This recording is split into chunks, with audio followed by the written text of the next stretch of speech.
What's happening, Sales Center? Sean here, back at you with another high-ticket tune-up. In this video, I'm going to share the 6 meta bias persuasion elements that if you put these in your messages, guess what's going to happen? You're going to convert a lot of stuff. Stay tuned.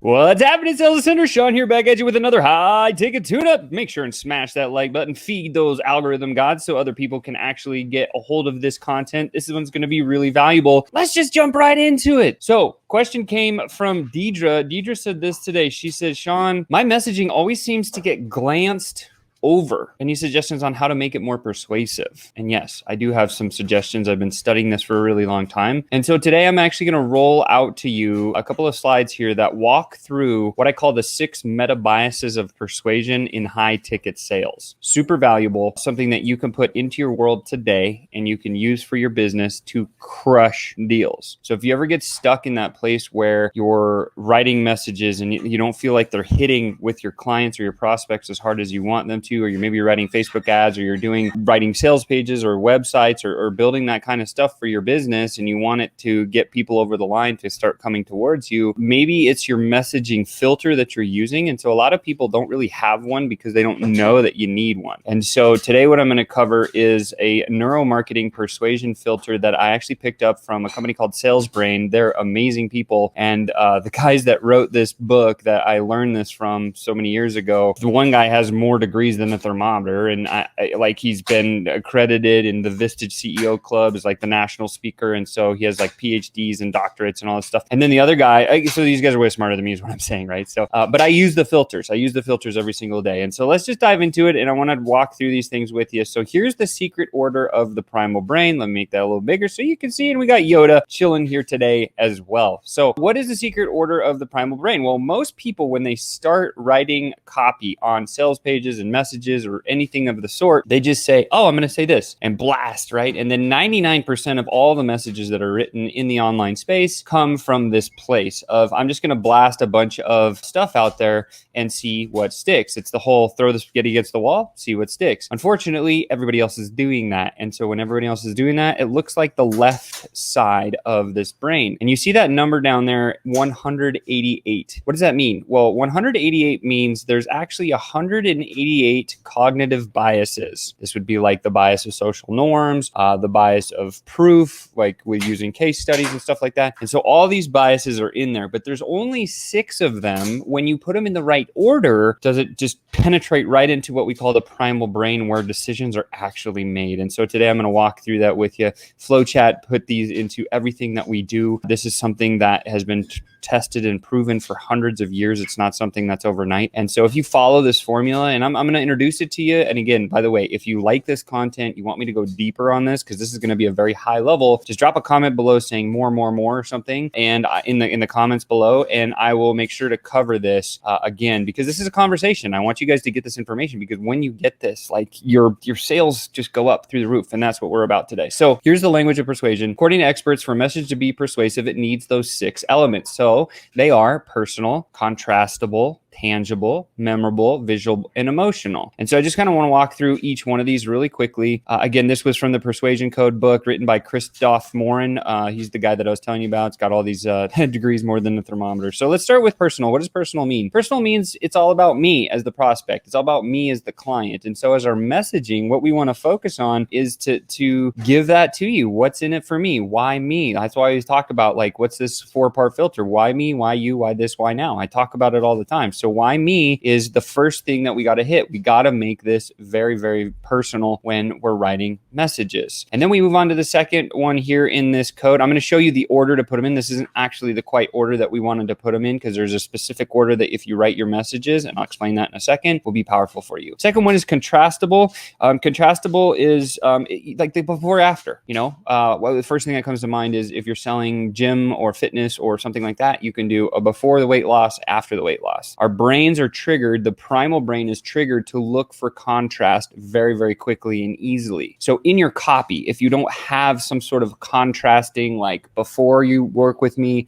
after you work with me, results or weight loss or something like that, that somebody can easily grasp onto and can see the contrastingness in your messaging, that's going to leave you kind of not in the best position. So that's contrastable, right? Tangible, what does that mean? Touchable, feelable. And when it comes to tangible, it's constant. The brain, the primal brain, is constantly looking for what is familiar to it, what it can hold on to, what it can actually touch and grab. This is why when you see webinars, for example, if you're watching a webinar and they come to where they drop the stack and they show the whole thing, all of a sudden you see, oh, here's what you're going to get, this big package of all these CDs, this little workbook, this big box that you're going to get with instructions and all this stuff. That's the tangibility. This is why all of those presentations have these particular slides in there, because it's tangible, because the brain, the primal brain says, oh, when I buy that, that's what I get. Boom. Very, very simple, right? So again, you don't have that in your messaging. That's something you want to put in there. Go to the next one. Memorable. What does memorable actually mean? Well, memorable means the law of three, right?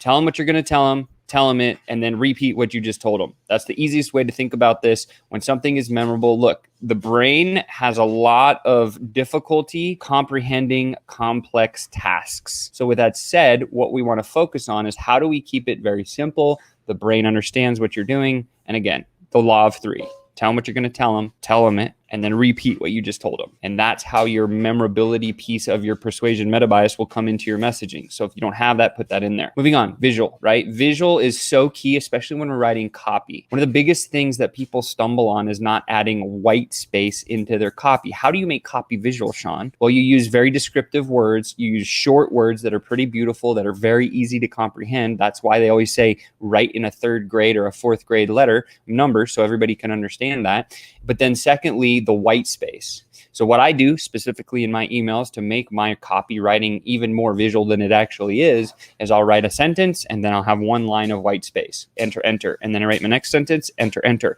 And I have a lot of white space. Why do I do that? I do it intentionally because it's very visually easy for the primal brain to read, and then memorability, right? So it's like, tell them what you're going to tell them, then repeat what you're going to tell them, make it tangible, contrastable, and personal. And now you're very, very, very close. The last one is emotional. Your brain is triggered by emotions. People buy emotionally, right? They justify logically. You might have heard that before. Let me say it again. People buy emotionally and they justify logically. So we need to be very, very emotional in our writing. One of the things that I talk about is when you get into emotions, right? When you're talking about, this is why third-party stories are so valuable. This is why case studies are so, this is why people look at the reviews, right? Because it's emotional. They can connect with somebody else emotionally and saying, oh, that person's just like me. This seems like the right product. I'm going to move forward. And when you have these 6 elements in your messaging, guess what's going to happen? You're going to crush it. Here's the order that you need to put them in. Very simple. So we start down at the bottom. Okay, so this is aroused and persuaded, neutral and confused. So take a second to look at this chart. It's very, very valuable for you, especially if you're writing copy that's going to make a lot of sense.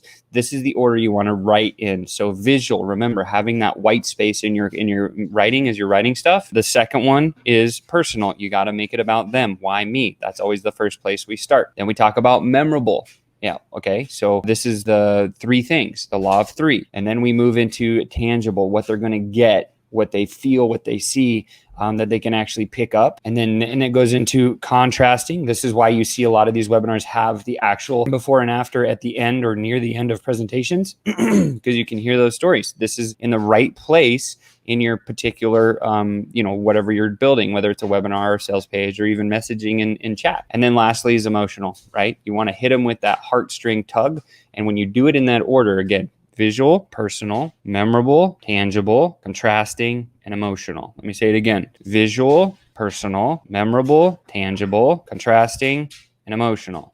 In fact, I made a little thing that I remember. So visual, so my eyeball, so I can see. Personal, my heart, that's the heartstrings, right? So I want to make it personal, right? Memorable is I touch my memory, and tangible, I touch my memory. And then contrasting is different like this. And then emotional is like this, because we always get in a roller coaster. So whenever I have to remember this filter and I'm writing any copy, I always think to myself, visual, personal, memorable, tangible, contrasting, and emotional. Visual, personal, memorable, tangible, contrasting, and emotional. And I say it a bunch of times because, again, I'm using the law of three. What I told you I was going to tell you, I'm telling it now, and then I'm going to recap it. I just did that. And what you'll see is you'll start to remember this. And when you write in this format, guess what happens? There's the primal code. Again, visual, personal, memorable, tangible, contrasting, and emotional, if you wanted to see this. And that, my friends, is how you truly dial in the primal code of persuasion. So with that said, I hope this one helped you. You've just been tuned up. It's a pretty valuable one today. And again, that question came very simply from Deidre. And she said this, my messaging always seems to get glanced over. Any suggestions? Yeah. Use that neuromarketing persuasion filter that I just shared with you. Again, let me do it one more last time. So in recapping everything, when you write your messages, visual, personal on your heart, memorable, tangible, contrasting, and emotional. There's only 6 you got to remember. When you write in that filter, your messages are going to be that much more persuasive and you are going to crush it. You've just been tuned in. This is another high ticket tune up. Don't forget to smash that like button, subscribe to this channel because I love you and I'm going to get this out to more people. There's a sales ascender inside of each and every one of you. And I'm really, really excited to see you next time.